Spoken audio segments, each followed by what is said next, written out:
Episode number 224. Well, we were spending $10,000 a month on radio ads back in the day. Right. And I just stopped them right there. I'm like, so what makes you think $1,000 on digital is going to work the same? And then they have this whole thought out process that this is going to be cheaper, better, faster because it's quote unquote the internet. And I'm like, it doesn't work that way. There's more eyeballs now on the internet than there were ears listening to that radio program. Welcome to the Be Real Show with Travis Too Tall and Huff, where we talk about life, dreams, social media, and business.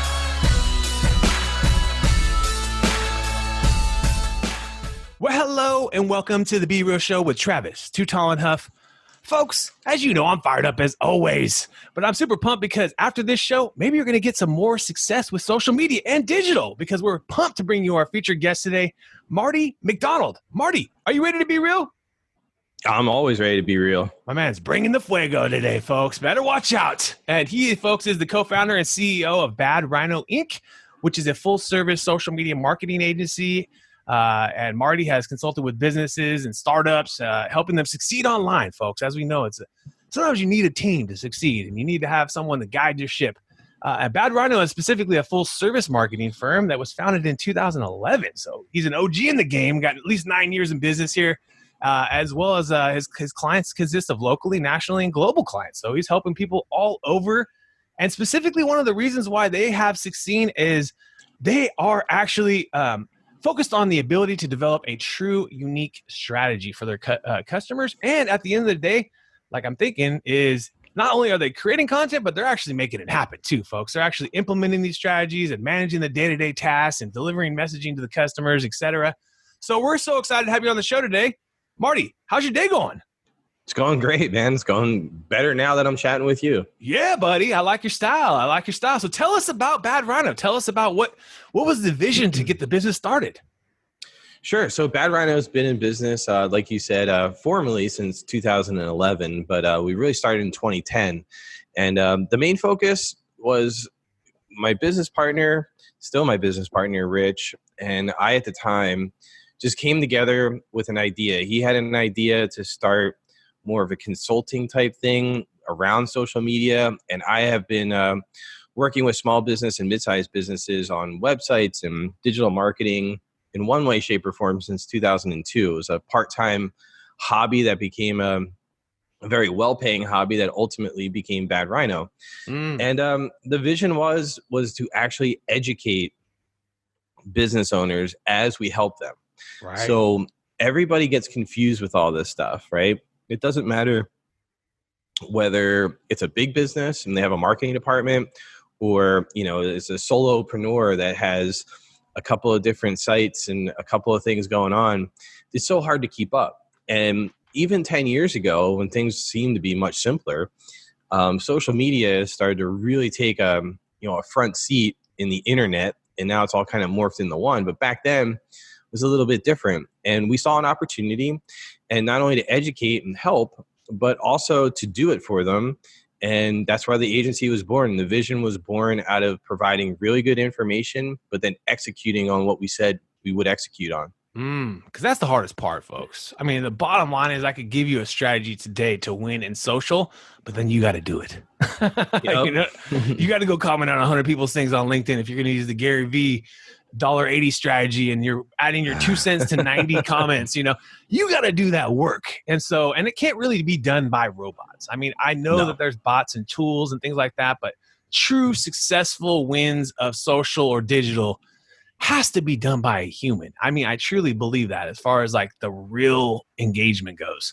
Now, I'm sure, there are people who would tell you differently, but the bottom line is, like my man said, is you got to actually do this. And so that's why there's great companies like Bad Rhino out there, is that they're actually willing to take the time not only to set up the strategy, to educate you, but then actually to do the work, because that's the hard part. I mean, we have the same kind of business. So I know this business isn't easy. I've been now in the business for 10 years, coming up on 11 years, started in 2009. And I know, dude, it is a grind business. It's not something where I can just, hey, I'm going to give you my strategy and then you do all the work, that sounds like a much more great business because there's not as much ongoing stuff. Shit, you sign up a new client, you don't know exactly what's going to happen. You know what I mean? Like Exactly. you don't know if they're going to email you every day. You don't know if they're going to email you once a week. You don't know if you're going to get Or at all. five different calls from the owner, the secretary, the marketing director, the text messages you're going to get. You just don't know. And so it's a great business. There's nothing wrong with it. But it's a hard business. It's not an easy business. It's a grind business. It's much like I would say a doctor, a lawyer, a gardener, a pool person, someone that has to do the work and actually has to grind on it, because these things can't be done by computers. It has to be done by a human. It has to be done by someone that's going to care about your brand. Because as you know too, if you make a mistake, it really can elevate on social. You put the wrong piece of content out there, you put the wrong messaging out there, you comment wrong to someone. They take that screenshot and send it to the news, and all of a sudden the chat bot told me to F off or whatever, who knows what could happen. But that's the fun part about this business, is that you always kind of keeping on your toes, right? Absolutely. And you hit the nail on the head. You have to actually do the work. Yes. And so that's why we have, it's a great business. It's a great business because someone has got to manage this stuff day to day. And most businesses, yeah, they might have someone internally that understands it. Yeah, they might have an intern, or they might have a son or daughter, or maybe they're passionate about it.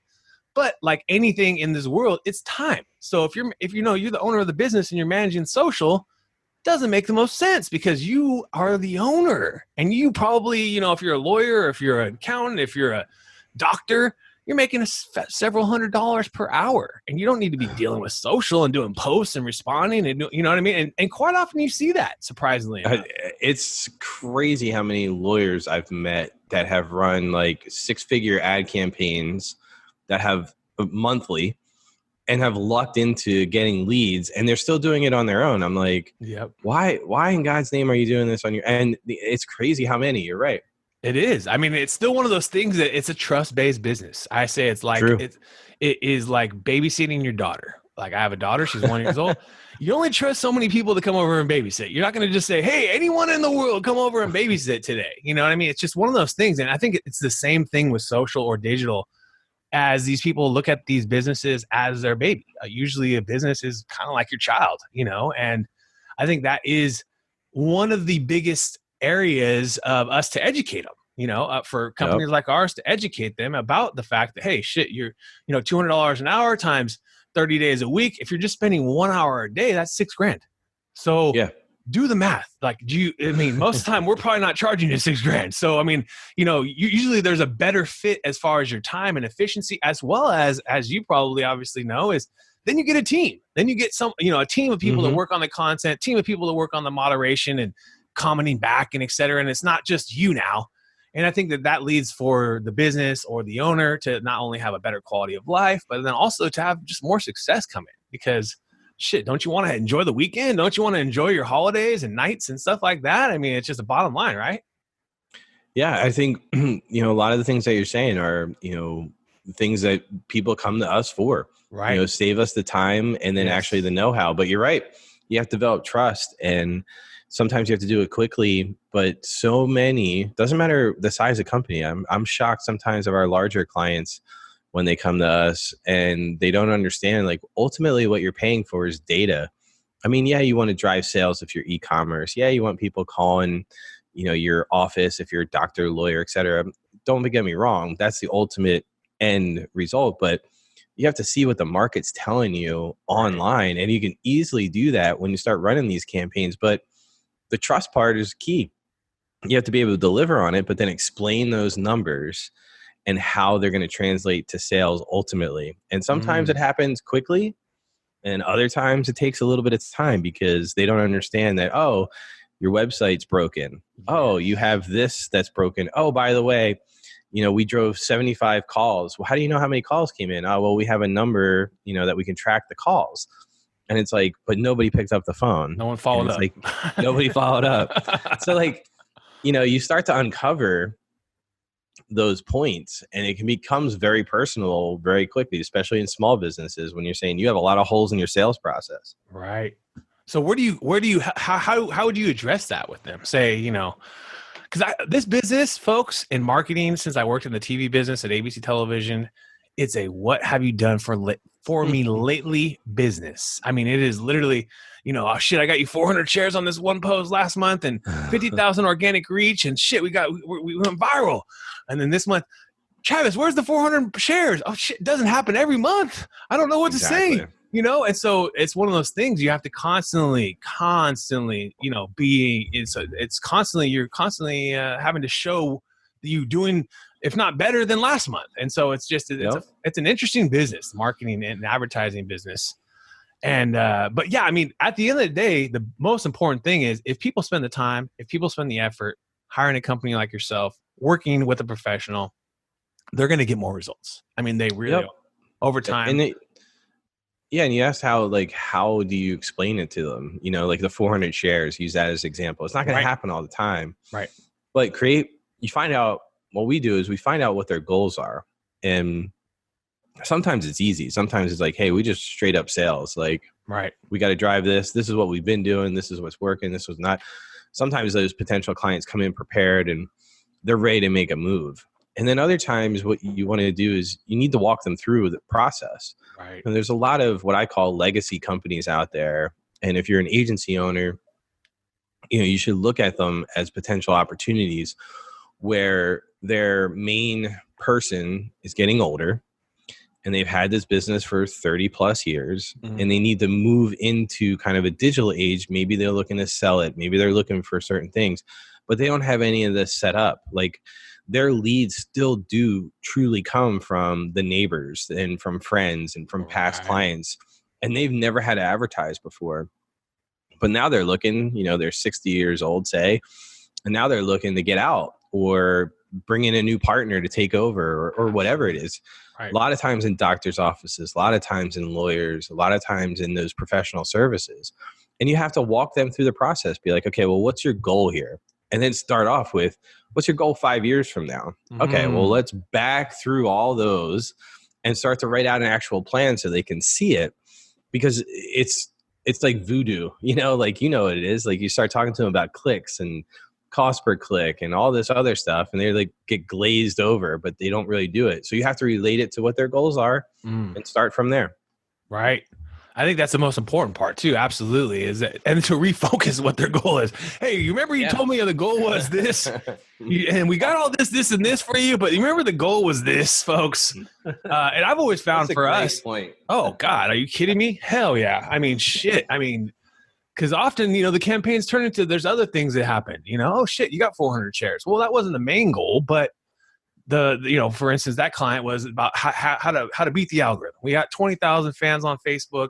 Why am I not getting my posts seen by more people? I'm sure you've heard this before, because obviously the algorithms change as Facebook introduces more ad placements, as they introduce more ad spots. The algorithm from everyone else's reach goes down. And so that same thing's happening on Instagram right now. It's been happening probably 4 or 5 times last year, where if you were an influencer, folks, of 1 million people, let's just say, right now, we've seen this. Your posts are getting 1/10 of the engagement, reach, and impressions as they used to, right? And so, yeah, if that, yeah, right. So, and so if you're an influencer, if you're someone that's been making all this money, you know, doing things are changing for you immediately, right in front of your eyes. And so you got to change your strategy, right? So that's the other fun part about this business is the shit's always changing. And so we kind of constantly have to kind of learn, research, and then tweak the campaigns, right, to the new changes. Yep. I mean, it's constant to learn that. And any company that has like even one person, like you talk to their marketing person, and 90% of the time they're going at the beginning of the sales call, they're like, okay, this is what we are doing, but can you help us take this off our plate? And they're just like overwhelmed because there's so much to not only do, like we said earlier, but to keep up on all the new changes. It becomes a full-time job in and of itself. I mean, my team and myself, you try and sit in on as many educational pieces per week and per month so you can keep on top of it. Right. And even sometimes you miss certain things. Oh yeah. But you see it in the day-to-day. Right. You're like, why did this ad campaign just go from here to here? And you're like, oh, looks like another update. And you start to research things. And it's daunting at times. It is. It's fucking scary, straight up, folks. I mean, as this, you know, in this business, I mean, I can't tell you how many times I wake up and like, oh my God, this is happening, you know? And then I always look at the positive over it. You know what I mean? So like, as the Facebook pages have evolved, right? Yes, folks, there is less reach on your organic posts, let's just say. I mean, if you would just start the business, 2009 and you have 1,000 people and now you have 1,000 people, you were getting more organic reach, 10 years ago on your posts. But there's a lot of more things you can do now too on the Facebook page. So like people can private message you, which we see quite often. People are asking private questions about vehicles. I mean, constantly with auto dealers are getting, hey, is this vehicle ready? They're trying to do some basic starts to selling cars right through Messenger, and so there's a lot of perks to it, right? So I always say, never forget, folks, that, this shit is all free. You're still getting free reach out there. Yeah, obviously, on top of that, we can talk about the actual advertising that you can do on there, which is insane. Yeah, I mean, you can grind it out, like you said at the beginning with the the $1.80 methodology. I mean, you can still grind it out on social, on digital, and really push like organic stuff. You can, but you better have like big ticket items if you're going to do that, because.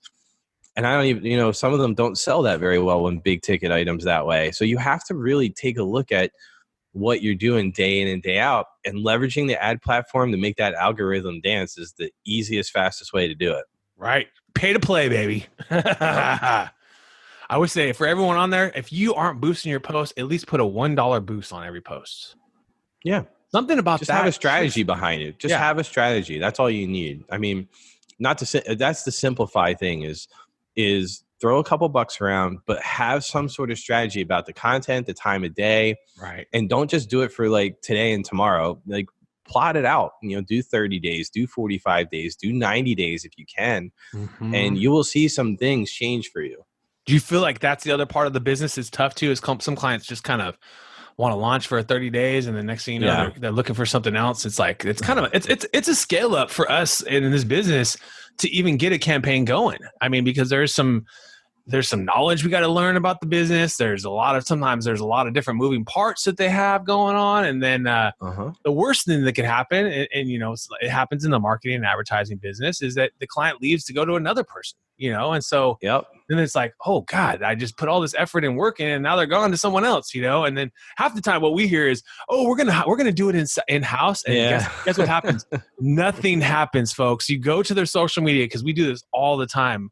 We'll look at customers that like maybe have said they're going to leave, and we're like thinking, okay, great. We understand. Okay, that's part of the business. We have clients that have been here since we started, and sometimes in the advertising business things move around. I get it. So, but we always look and see like what are they doing, and it's like months later, nothing. Not one fucking post, folks. Not one post since we did our last post. Nothing. Zero. So it's like, oh, you just wanted to cut costs. I get it. Yeah, but then, just tell us. Just tell us. Yeah, just say you're gonna just say, you know what, social, we just need to cut costs, and so it's just funny because that's the one cliche, one thing you hear is, oh, we're gonna bring this in house. Well, what that means, folks, is no one's gonna do it. So your social is gonna sit dormant for the most part.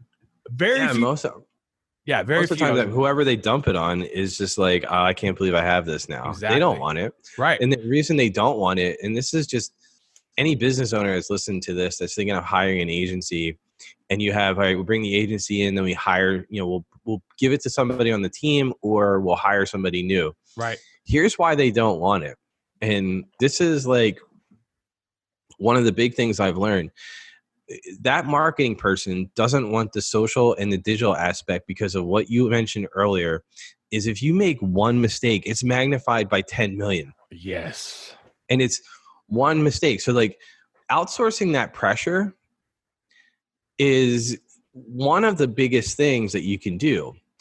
And because you could call us out, but we put things in place so that you don't have to worry about that, Right.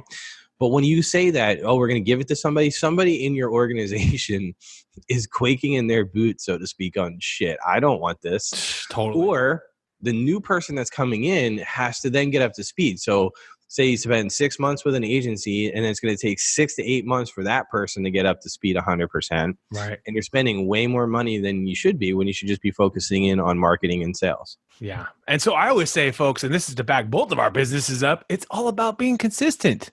Find something that works for you.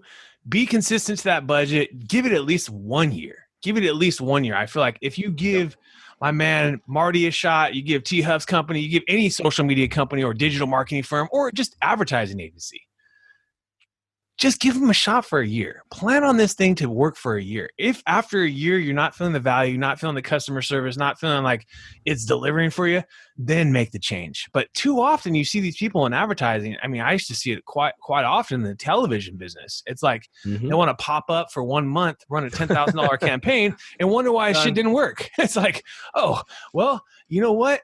We weren't necessarily on the right places if you wanted the people to come in today. You know what I mean? It's like, well, now we got to put you on the news every freaking hour, on the morning news, the evening news. You know, we got to find places that are efficient because, you know, every client at the end of the day has different goals, like you talked about, has different objectives, have different ways they measure your success. And tell me this, Travis, like, how many times have you seen a client come in and you're like, all right, you're going to give this a year. They're like, yep, here we go.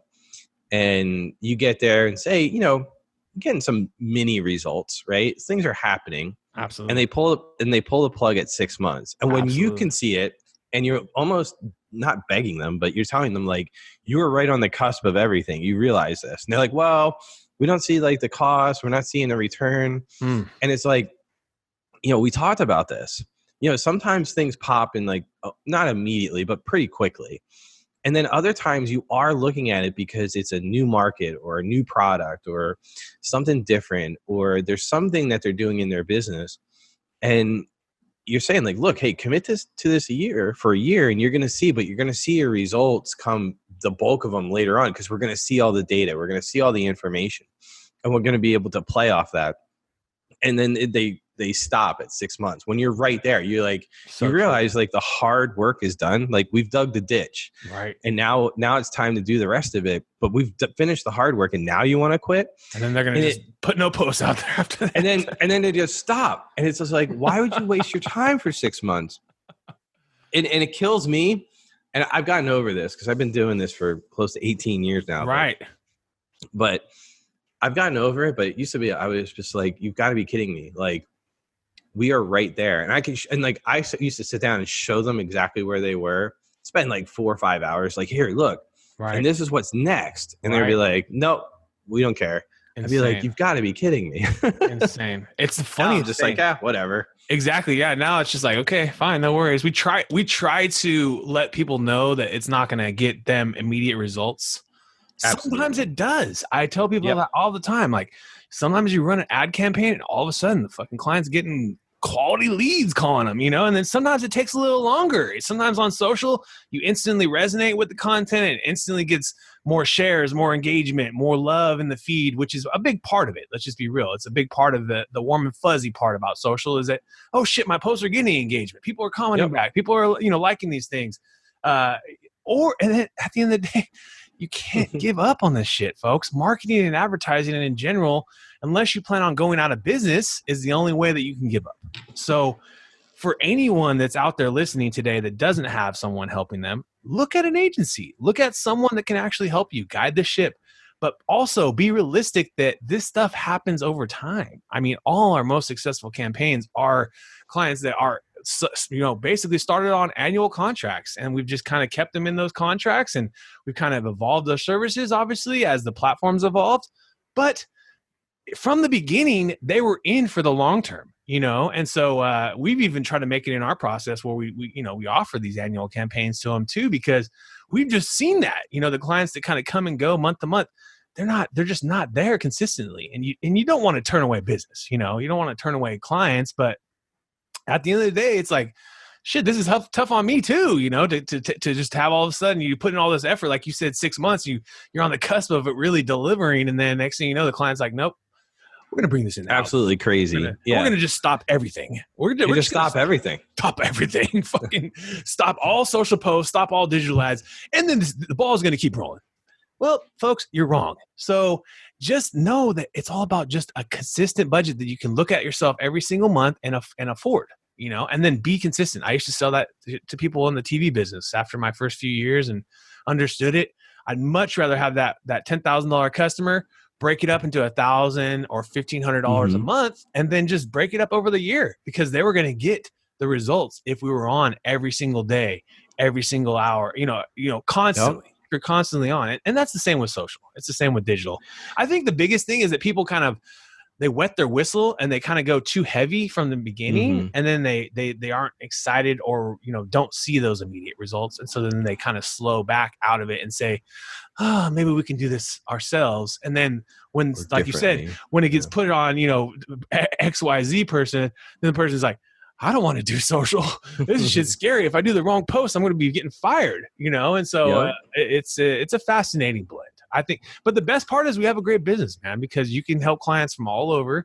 The platform's evolving, and at the end of the day, when you do succeed, it's a win. Oh, it's great. And the clients really, are going to be with you for a long time when you have that success. I think that that's the fun part about it, Absolutely. But the advertising business is tough, man. I mean, since I worked in the TV, which is broadcast and digital, I mean, you see lots of turnover and radio reps and TV reps and all this stuff. So it's just a turnover business, But the biggest blessing is, like we said, is it's our businesses. So now we own the thing, Right now, let me ask you a question. Right now, What is one of the biggest obstacles, or when people come to you, what is one of the biggest things that they're asking you for?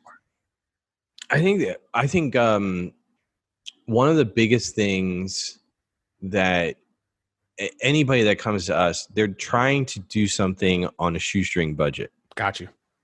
And I'm not talking about, our piece, retainer or, project fees or whatever. Right. I'm not talking about that. I'm talking about what they think they're going to get for a small amount. Right. And, it's funny it's not funny. It's just that, you mentioned TV and you were in TV, and when you look at the numbers, last fall was the first time digital surpassed TV advertising in dollars and cents. Insane. So, right. And I've been, people like us been waiting for that forever. Insane. But at the same time, you look at the business owners and they're like, well, we're thinking about going into digital because, we think it'll be better. And we want to spend, I'm just making this up, but a small amount, $1,000, $30 a day. Right. And well, why do you want to do that? Well, we were spending $10,000 a month on radio ads back in the day. Right. And I just stopped them right there. I'm like, so what makes you think $1,000 on digital is going to work the same? And then they have this whole thought out process. I don't know where they get it, but that this is going to be cheaper, better, faster because it's quote unquote the internet. And I'm like, it doesn't work that way. There's more eyeballs now on the internet than there were ears listening to that radio program. There are more eyeballs on streaming and other things that are on regular TV now. So I'm like, you have to go where the eyeballs are, and it costs you money. And I think that thought process is one of the biggest challenges we deal with,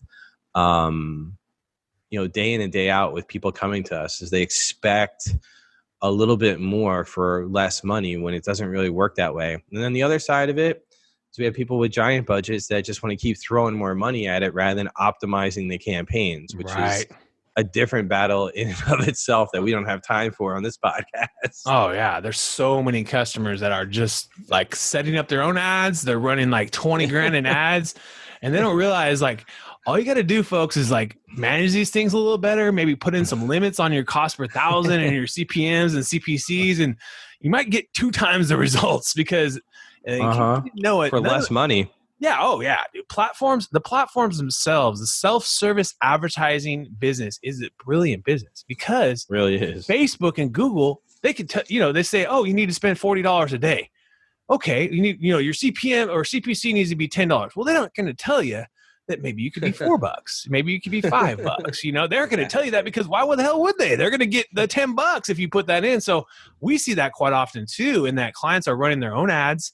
They're not optimizing them, and they're basically getting mediocre results for the big budgets that they're spending. And so I think you're absolutely right. You hit it on the head. I think it's way true. Back in the day before the opioid crisis, I used to talk about Google specifically, and this was before Facebook platform. And I'm like, do you know what Google is for AdWords? I'm like, it's like a heroin dealer. And I'm like, what they do is they send you $100 in the mail. Right. You fall for it. You put your own stuff in there. And for that $100, they crank it up a little bit. Like, oh yeah, we'll make you feel good. We'll get you a sale. We'll get the phone to ring.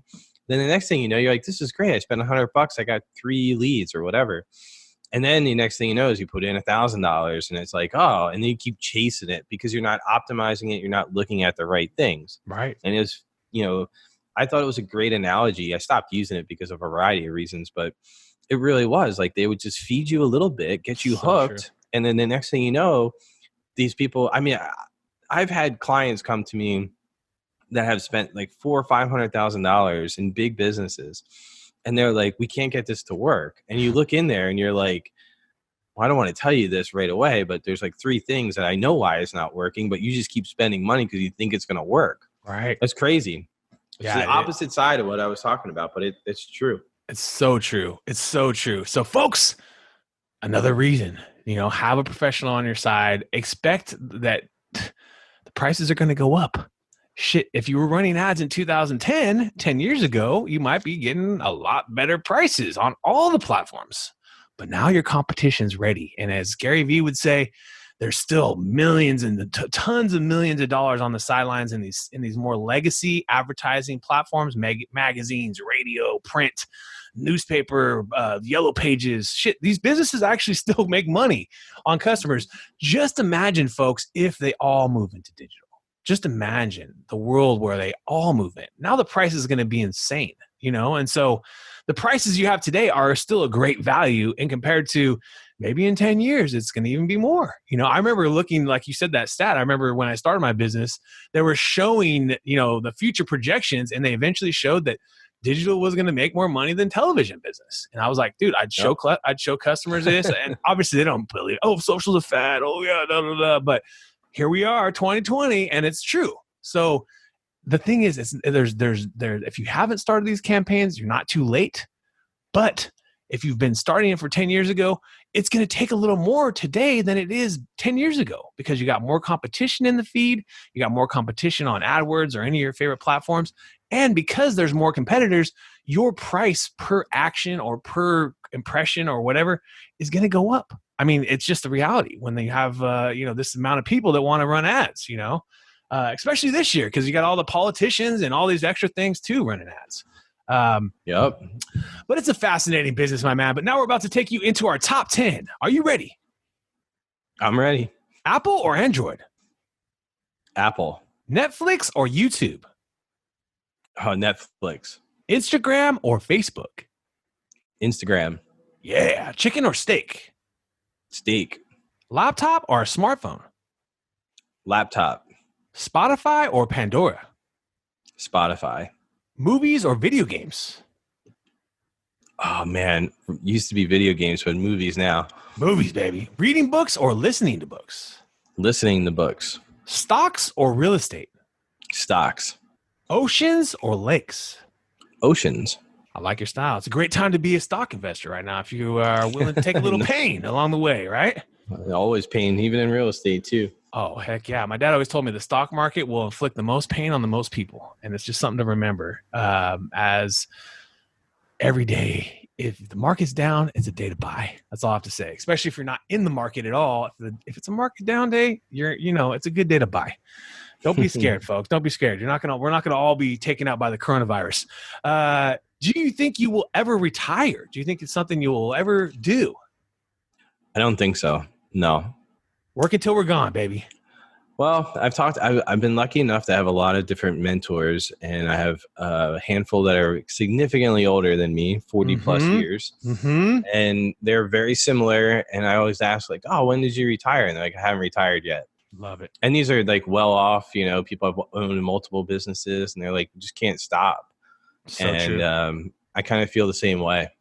Look at like Warren Buffett and Charlie Munger, 90, yep. 80, 92, 93, 80 something, late 80s. And they still got their minds, folks. They say that the number one thing that goes, my buddy Sam Bakhtiar, Dr. Sam Bakhtiar would say, the synapses in your brain, when you are challenging yourself with new tasks, which is what work is, and you're learning new things, or like for instance, in our business, the algorithm changes. We're like, oh shit, we got to do these things. That actually gives us new connections in our brain. If you're just sitting there on the couch, let's say, Marty, you sold your business and you're like, okay, things are great. I'm doing well. I'm able to pay my bills. I'm living life. But you're sitting on the couch just watching Netflix all day. What happens is the opposite. you're losing those connections. And that's why they say a lot of people pass away within 15 years of retirement because they are not using their brain, And so I think it's so important. Do you have a routine to how you start your day? Is there something you do to get yourself going for the day? Right now, it's been working out. Love it, dude. Going to the gym, or at a minimum, just like taking a walk before starting work. That's awesome. Do you try to do that most days? About 6 out of the 7 days, for sure. Good job, dude. That's awesome. Hey, working out is the way to go, folks. I wish I could do it more too. I try to get at least 4 or 5 days in the gym, and I do walks and things like that too. Sometimes I'll even just pull up a quick YouTube video because just to get a quick little workout in, there's just nothing like that blood flow, especially as for an entrepreneur like ourselves, where we constantly have to be creating new things. And so I think that the blood flow gets us going. It gets the mind ready. Do you completely agree? Love it, dude. Do you have a skill you want to master this year in 2020? Is there something you're looking to get better at? It's funny you ask that, because this is probably the first year I don't have something specific that I'm trying to learn, right? Got you. But there is an overarching skill set, which is more of, CMO type skill set. I want to be better at looking at the entire landscape of marketing for a potential client or a current client, and look at how it ties into sales, like whether it's event marketing or anything outside of digital. I mean, I know that like the back of my hand, but the other stuff, and then how the rest of it ties together via digital, and making sure that they have a robust plan that is maximizing every dollar that they're spending. But it's not a specific skill. It's just trying to broaden the basis of my knowledge to provide better strategy. Right. Because you're absolutely right. I mean, if you're getting results on a certain area, you don't want to necessarily take away from it, but you want to synergize it, right? You want to synergize. If you're getting so much results from your events you're doing, you never want to take that away, but maybe you're spending money on TV or something, or you're spending money on Google ads, but you're, at a high CPM, or, there's just, there's probably always something to learn, I think, in marketing. One of the most 100%. Recent ones that I've come across is intentional direct mail. Have you heard about this? I love direct mail. Yeah, but this one's cool too. The intentional one, where it's like anyone that's been to your website, it like pulls out their IP address and sends them a direct mail. I think that's good, dude. That one's a cool one. When you can combine the direct mail piece to anything that you're doing digital, you're going to have a very, very powerful campaign. People will say, well, I don't want to email all the time. And I'm like laughing. I'm like, look, Dick's Sporting Goods, emails me like 8 times a week. And I'm like, and they're all different messages, and the fascinating part about that is like, if it's good enough for them and people aren't running away screaming, then it should be good enough for you. But the intentional direct mail, when you tie a digital campaign with an email marketing campaign, and then a piece of paper that's personalized in some way, shape, or form, postcard, envelope, whatever, and somebody sees it, it's just a reminder. And those direct mail pieces, people are like, well, that seems wasteful. All right, look, most of the time it's going to go right into recycling, but you're going to get 30 to 45 seconds per piece of mail. Right. Because people have to look at it. They're like, is this a bill? Is this something from the IRS? Is this fake? What is this? Right. And then they're going to at least look at it. So if it's written properly and it catches their attention, direct mail is badass. Absolutely. Especially in this world of digital, like you said, because they maybe weren't expecting, oh shit, I was just on that website. Now the next thing I know, I got a $20 off, coupon to my next purchase. It's a win in that you're really just focused on the people that have like on retargeting on the people that have been to your site, and the people that are shopping you, browsing you, checking you out. So check that out, folks. Check that out if you guys are interested. Just look up intentional direct mail. I think it's fascinating and to collaborate with our digital campaigns. Do you have a favorite app that you like using on a daily basis? It's kind of funny, but I do go to Barstool Sports app all the time. I love that, guys. I love those guys, man. Oh my God. I've been following them for years. They've really figured something out with sports, huh? Well, not only with sports, I think with new, like all the things that we're talking about right now, right? What they really did was just create a very powerful community. They never really, in my opinion, never really monetized it right out. They could probably monetize it like 10 times over, but then they would never have had the real true community. Right. And then when they did want to monetize it, it didn't feel like they were selling you stuff. It just felt like, oh yeah, we're all part of this. Yeah, we'll buy this t-shirt. Yeah, we'll do this. Yeah, you'll do that. And I've been a big fan about how they've created it and how they've gone about it. Yeah, they're going to be a little bit controversial, but that's what's going to make you stand out. And people are looking for that. They don't want to just be in a boring, just plain vanilla, don't try and rock the boat type of stuff. People aren't looking for that. They want to have fun. They want to let loose a little bit. And it's not for everybody, but that's one app that I consistently on pretty much all the time. That's awesome. Yeah, they got bought.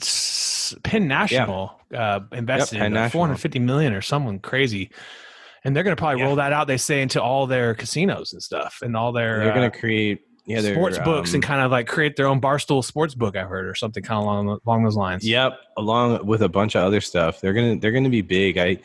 I bought Penn National. I was like one of the first people for years. I said, if Barstool ever goes public in one way, shape, or form, whatever happens, I'm buying.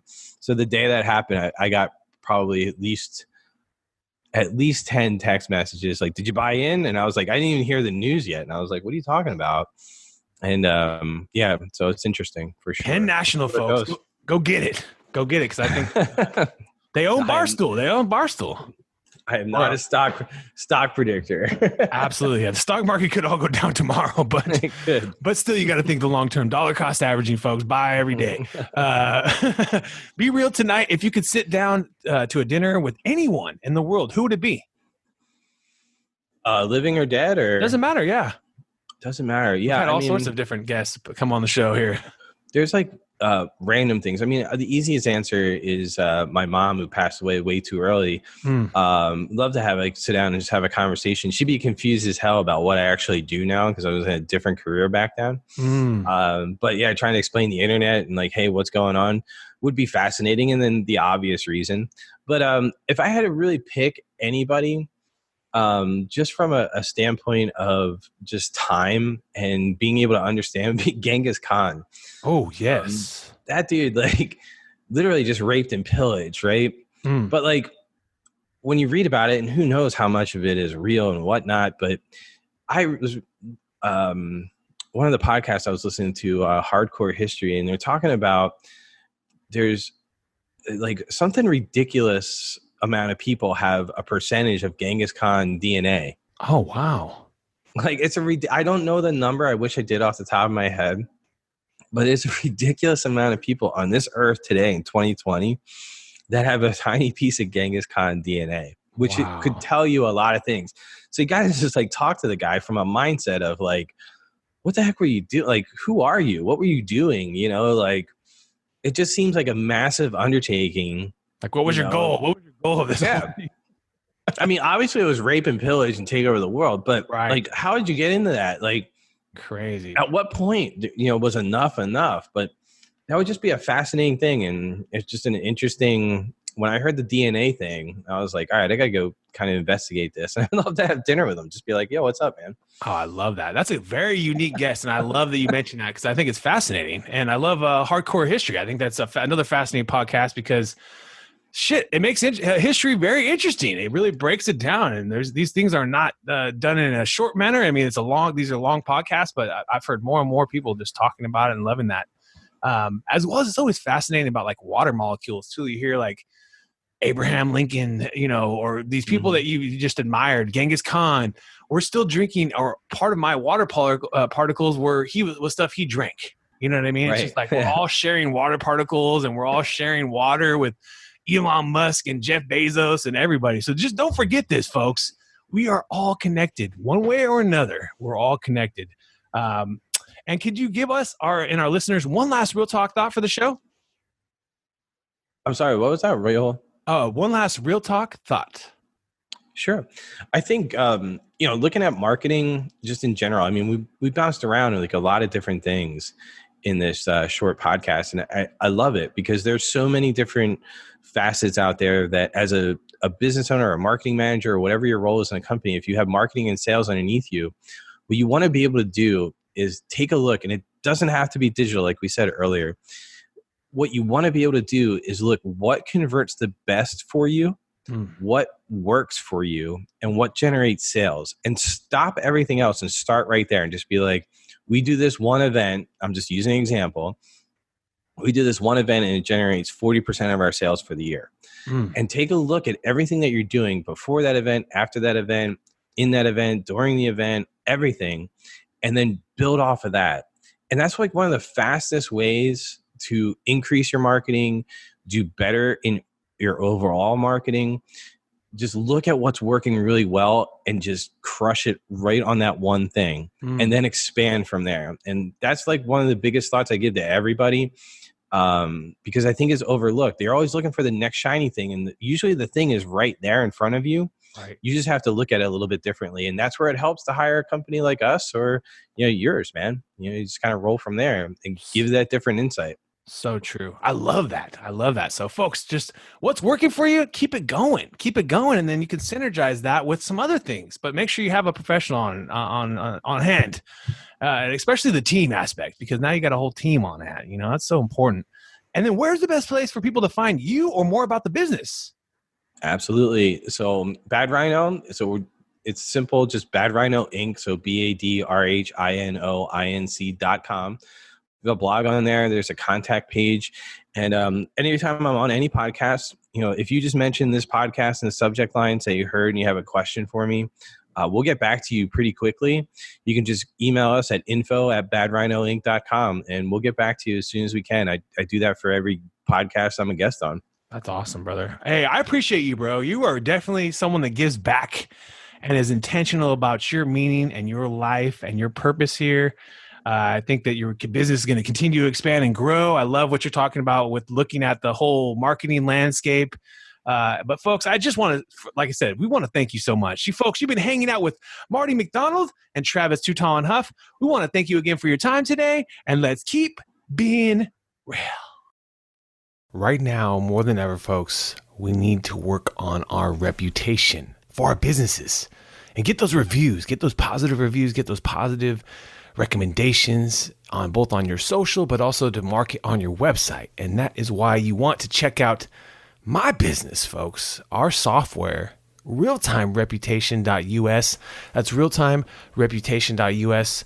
Please check it out. It is literally the best thing that's ever happened to many of our campaigns, as that reviews bring together your social and digital campaigns. And the more positive reviews, as people are making those positive, decisions, they're looking at your, at your reviews. And so the more you can get, the better. And make it easy and automated with realtimereputation.us. Check us out. What another epic episode. And if you enjoyed the episode today, can you please do me a favor and subscribe to our podcast, The Be Real Show, on iTunes or your favorite podcast platform. And also take a little time today, if you don't mind, and give your boy T Huff a review. I would really super appreciate it. And thank you so much for listening today.